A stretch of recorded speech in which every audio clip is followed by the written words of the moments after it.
Developments بڑی developments یہ ہیں کہ اب 22 فروری سے جیل بھرو تحریک کا باقاعدہ آغاز ہونے جا رہا ہے۔ اپنے ویڈیو بیان میں عمران خان نے کہا کہ آئین واضح طریقے سے کہتا ہے کہ الیکشن کمیشن 90 روز میں الیکشن کروائے۔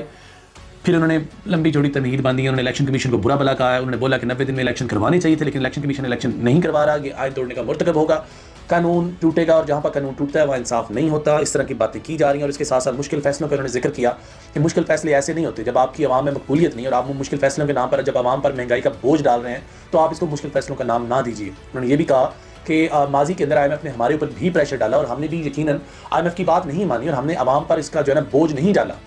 تو لیکن پھر بھی آئی ایم ایف جو ہے آپ کہہ رہے ہیں کہ آپ کو مشکل فیصلے لینے پڑ رہے ہیں، تو ہمارے ساتھ بھی معاملات ایسے تھے لیکن ہم نے ایسا کچھ بھی نہیں کیا۔ تو مشکل فیصلوں سے مجھے نا ایک میں نے ٹویٹ سکرول کر رہا تھا کسی کی، تو اس ٹویٹ کے اوپر لکھا ہوا تھا کہ بھوک مداری کو لگتی ہے اور ناچنا بندر کو پڑتا ہے۔ سیم اسی طرح قرضے جو ہیں اور جو ملک لوٹنے والا کام ہمارے سیاستدان اور دیگر لوگ کرتے ہیں، اور بھگتنا اس غریب عوام کو پڑتا ہے مہنگائی کی صورت